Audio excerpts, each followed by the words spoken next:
Very good morning to all of you. You are most welcome in this class of plus one accountancy. We are discussing two column cash book in which today with the help of a numerical question we will discuss two column cash book with bank and a discount column. इस video के बाद आप ये जान पाएंगे कि किस तरह एक न्यूमेरिकल क्वेश्चन को हम जो है वो बैंक कॉलम और डिस्काउंट कॉलम के साथ करते हैं. Let we start a question. We have given Mr J K does not keep cash in hand and he made all the transactions with the bank. तो मिस्टर जे के एक ऐसा व्यापारी है जो कि कैश को अपने पास नहीं रखता है. एवरीडे वो कैश को बैंक में जमा कर देता है. जो भी लेन देन होता है चेक द्वारा, कैश द्वारा, वो उसे बैंक में जमा कर देता है. So the first transaction is July 1st 2020. You have given the balance with the Punjab national bank. तो जेके व्यापारी जो है उसका पंजाब नेशनल बैंक में करंट अकाउंट है और उस करंट अकाउंट में जो बैलेंस है वो है 12,374 रुपीज 10 पैसे. तो क्योंकि ये बैलेंस हमारे पास ओपनिंग बैलेंस है तो ओपनिंग बैलेंस को हम कैश बुक में कैसे लिखते हैं. तो cash book with bank and discount column में अगेन डेबिट साइड में हमारे पास 5 कॉलम है और क्रेडिट साइड में भी हमारे पास 5 कॉलम है. जो भी चेक द्वारा रिसीट्स होंगी, प्राप्तियां होंगी, उन्हें हम डेबिट साइड में लिखेंगे और जो भी चेक द्वारा पेमेंट्स होंगी उन्हें हम क्रेडिट साइड में लिखेंगे. डिस्काउंट कॉलम में डिस्काउंट से संबंधित लेन देन की राशि, डिस्काउंट की राशि लिखी जाएगी और जो भी चेक द्वारा प्राप्ति होती है उसे बैंक के खाने में लिखा जाता है. तो जैसा कि इस क्वेश्चन में हमें ओपनिंग बैलेंस जो है वो पंजाब नेशनल बैंक में दिया है तो उसे हम लिखेंगे. Then we have 2020 July 1st. So to balance brought down या टू ओपनिंग बैलेंस करके भी इसे लिखा जा सकता है. बैलेंस इज 12,374 रुपए 10 पैसे. 12,374 रुपीज 10 पैसे. Then the second transaction is paid to Ramnath in full settlement of his account of rupees 1,000 by check 980. तो रामनाथ को 1,000 रुपीज देने थे लेकिन उसके बदले में उसको 980 रुपए दिए और ये जो पेमेंट उसको की है वो चेक द्वारा की गई है. तो पेमेंट की है तो मीन क्रेडिट साइड में इसे रिकॉर्ड करेंगे और 1,000 के बदले में 980 रुपीज दिए. इसका मतलब क्या हुआ कि 20 रुपीज जो है वो डिस्काउंट रिसीव हुआ है. तो हमारे पास 2020 जुलाई 2nd. तो पेमेंट जो की गई है वो by Ramnath. How much discount is? You have given the discount is 20 rupees क्योंकि 980 रुपए का चेक उसे दिया है और 1,000 के बदले में 980 रुपए का चेक जो है वो उसे दिया है. तो 980 बैंक के खाने में हम लिखेंगे.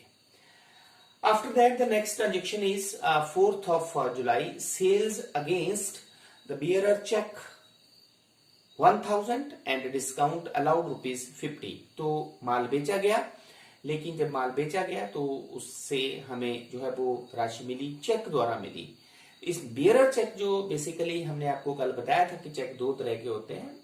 बियरर चेक को हम कैश ही मानते हैं लेकिन इस क्वेश्चन में क्योंकि आपको दिया गया है कि मिस्टर जेके जो है वो कोई भी ट्रांजेक्शन्स को कैश में नहीं करता है और उसे वो चेक द्वारा करता है और चेक जो भी होता है उसे वो उसी डेट को बैंक में जमा कर देता है.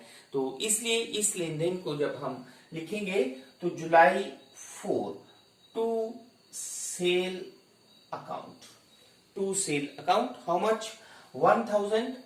तो बैंक वाले खाने में हम लिखेंगे 1000 एंड डिस्काउंट अलाउड जो है वो आपको दिया गया है 50 rupees. After that the next transaction is on 7th of July, paid rent by cheque. तो रेंट दिया गया चेक द्वारा, तो जुलाई 7 बाय रेंट अकाउंट, क्योंकि चेक द्वारा भुगतान किया गया है तो बैंक कॉलम में लिख देंगे हम 500 rupees.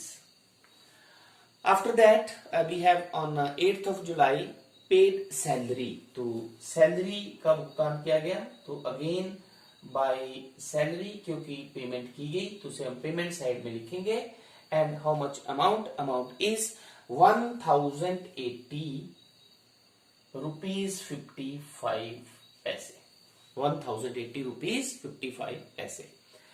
After that the next transaction is 9th of July, sales against again cheque 800 and discount allowed. तो फिर माल बेचा गया 9 जुलाई को और चेक मिला हमें, और चेक जो बियरर चेक था और उसे हमने उसी दिन जो है वो बैंक में जमा कर दिया। 800 रुपए का ये चेक था और इसमें हमें जो है वो डिस्काउंट जो अलाउ हुआ वो हुआ 20 रुपीज डिस्काउंट अलाउ किया, तो उसे हम डिस्काउंट वाले कॉलम में लिख देंगे। After that, we have the next transaction is on 10th of July. Goods purchased for rupees 2000 and earned discount of rupees 70 and paid by cross check. तो माल खरीदा 2000 रुपए का डिस्काउंट, जिसमें हमें मिला 70 रुपीज, और ये जो पेमेंट हमने की है, जो गुड्स हमने परचेज की है 2000, वो चेक द्वारा की है। तो 10th of July by purchases account, क्योंकि गुड्स हमने खरीदी है, बाई परचेजेस अकाउंट। डिस्काउंट जो है वो 70 रुपीज एंड अमाउंट जो चेक हमने पेमेंट की that is of rupees 2000। After 10th of July the next transaction है 15th of July को, paid for stationery after issuing a cheque for equal amount. तो stationery हमने खरीदी है, तो 15th of July को स्टेशनरी खरीदी और उसकी पेमेंट जो है वो चेक द्वारा की गई। तो चेक द्वारा स्टेशनरी की पेमेंट की गई 70 रुपीज 50 पैसे की, 70 रुपीज 50 पैसे की। Then after 15th of July next is 16th of July, Mr. Kulesh deposited directly into bank in full settlement of his account 1600। तो कुलेश जिसको आपने माल बेचा हुआ था, उसने पेमेंट जो है वो डायरेक्टली बैंक में पैसे जो है वो 1600 रुपया जमा कर दिए। तो 16th of July को टू कुलेश 1600, क्योंकि ये उसने सीधे बैंक में जो है वो जमा कर दिए। After 16th of July the next is 27th of July, we have the transaction is bearer check issued for miscellaneous payment 170। तो 27 जुलाई को मिसलेनियस पेमेंट की गई, तो बाई मिसलेनियस एक्सपेंसेस और इनका भुगतान जो है वो चेक द्वारा किया गया 170। तो इसे हम बैंक कॉलम में लिख देंगे 170। Then the last is on 30th of July, sales against bearer cheque and discount allowed. तो फिर गुड्स जो है वो बेची गई, हमें चेक मिला और जो चेक जो है वो से उसी दिन जो है वो बैंक में जमा करवा दिया गया। तो 30th of July को to sale account and discount allowed जो कि हमें दिया है 50 रुपीज 50 पैसे and how much amount we have received through cheque and deposited in the bank on the same day, it is 1000।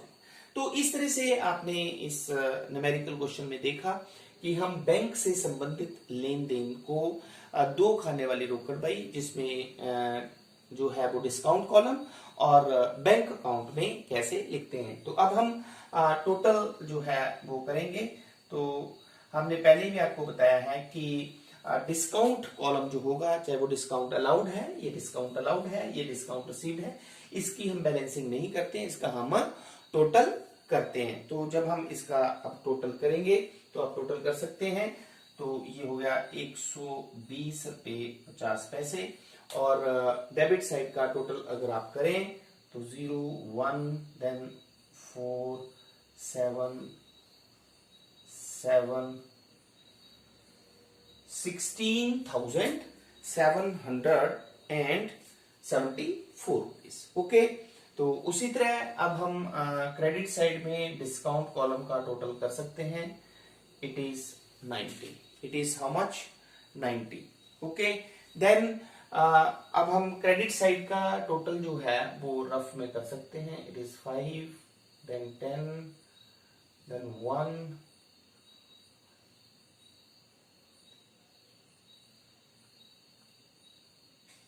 4,801 rupees 5 पैसे। तो ये हमारा पेमेंट साइड का टोटल है। अब इस टोटल को हम डेबिट साइड का टोटल जो है 16,774 रुपीज 10 पैसे में से डिडक्ट कर देंगे। तो ये हमारे पास आ जाएगा 11,973 रुपीज 5 पैसा, जिसे हम last day of the month means July 31st by balance carry down 11,973 rupees 5 paise, and both the sides equal 16,774 rupees 10 paise। और इस बैलेंस को हम first day of next month after July we have August 1st, it is to balance brought down 11,973 rupees 5 paise। So this is the 2 column cash book with bank and a discount column। तो इस question की सहायता से I hope कि अब ये आप समझ गए होंगे कि किस तरह से हम 2 column cash book with bank and discount column बनाते हैं। तो आई होप कि न्यूमेरिकल क्वेश्चन जो है वो आपको अच्छी तरह से समझ में आ गया होगा। Thank you very much.